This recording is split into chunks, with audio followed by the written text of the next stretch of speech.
আল্লাহ তো সবকিছু নিয়তি লিখে রেখেছেন যে অমুক লোক ভালো হবে না খারাপ হবে, সে কাউকে খুন করবে কি করবে না, বা কাউকে ধর্ষণ করবে কিনা, অথবা চুরি করবে কিনা, অথবা ভালো কাজ করবে কিনা, সে বেহেশতে যাবে নাকি দোজখে, সবকিছু আগে লেখা থাকলে আমরা কি করব? এখানে কার দোষ?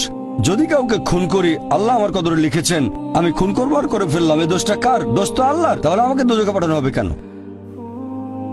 আর এটা খুবই লজিক্যাল প্রশ্ন।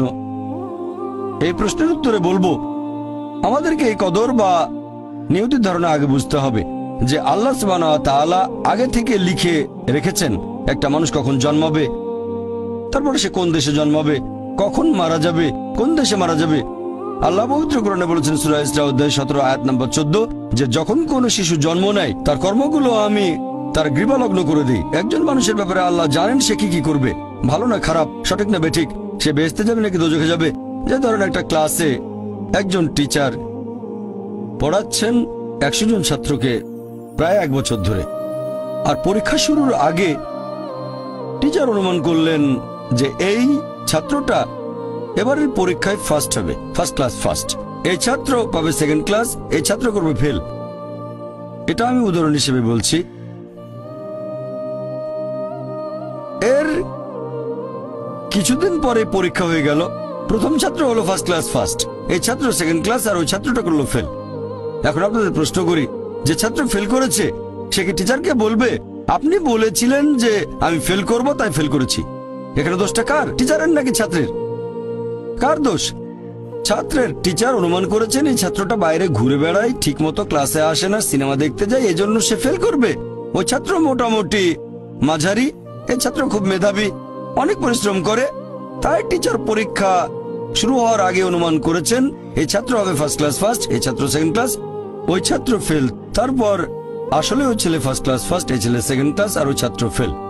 টিচার অনুমান করেছেন, তার মানে এই না যে দোষটা টিচারেরই হবে। টিচার সবাইকে পড়িয়েছেন সঠিকভাবে, সমানভাবে। একইভাবে আল্লাহ সুবহানাহু ওয়া তাআলার আছে ইলমে গায়েব, তিনি ভবিষ্যৎ সম্পর্কে জানেন। কিছু জিনিস ঠিক করা আছে যে এই লোকটা জন্মাবে অমুক দেশে, জন্মাবে অমুক দিনে, আর সে মারা যাবে অমুক দেশে অমুক তারিখে, ইত্যাদি ইত্যাদি। তার পরিবেশ ধনী হবে নাকি গরিব হবে, তবে পছন্দটা এখানে আপনার। যেমন ধরেন 12 স্ট্যান্ডার্ড পাশ করার পরে অপশন আপনার হয়তো ইঞ্জিনিয়ার হবেন, অথবা ডাক্তার হবেন, বা একজন আইনজীবী। এখানে পছন্দ আপনার, ঠিক করলেন আপনি হবেন ইঞ্জিনিয়ার। এখন আল্লাহ এটা আগে থেকেই জানেন যে 12 স্ট্যান্ডার্ড পাশ করার পরে আপনি ইঞ্জিনিয়ার হওয়ার চেষ্টা করবেন, তাই আল্লাহ আগে লিখে রেখেছেন। ব্যাপারটা এমন না যে আল্লাহ লিখে রেখেছেন বলে আপনি বেছে নিচ্ছেন। যেহেতু আপনি এটাই বেছে নেবেন, তাই আল্লাহ আগে লিখে রেখেছেন। এখানে পছন্দ আপনার, তবে আল্লাহ আপনার পছন্দ জানেন। যেমন ধরেন একটা রাস্তার মোড়ে আসলেন, সামনে 5টা রাস্তা, রোড নাম্বার 1, 2, 3, 4, 5। এখানে পছন্দ আপনার, বেছে নিতে পারেন রোড নাম্বার 1, 2, 3, 4, 5। আপনি গেলেন রোড 2-এ, এটা আগে থেকেই লেখা আছে আপনার নিয়তিতে যে আপনি যাবেন 2 নম্বর রোডে। ব্যাপারটা এমন না যে আল্লাহ লিখেছেন বলে আপনি করছেন, যেহেতু আপনি এটাই বেছে নেবেন তাই আল্লাহ আগে লিখে রেখেছেন। তাহলে পছন্দ আপনার। আপনি চাইলে টাকা উপার্জন করতে পারেন ভালো কাজের মাধ্যমে, হালাল উপায়ে, অথবা পারেন চুরি করে হারাম উপায়ে। পছন্দ আপনার। ধরেন চুরি করলেন, এটা আপনার সিদ্ধান্ত, তবে আল্লাহ আগে থেকে জানেন যে এই লোকটা সহজে টাকা পেতে চায় তাই চুরি করবে, তাই আল্লাহ আগে লিখে রেখেছেন যে এই লোকটা 25 বছর বয়সে চুরি করবে। এখানে দোষটা কার? দোষ আসলে আপনার, তবে আল্লাহর আছে ইলমে গায়েব, তাই তিনি আগেই লিখে রেখেছেন। সিদ্ধান্তটা আপনার। আল্লাহ তাআলা মানুষদের দিয়েছেন স্বাধীন ইচ্ছা, আপনি আল্লাহ তাআলাকে দোষ দিতে পারবেন না আপনার পাপের জন্য।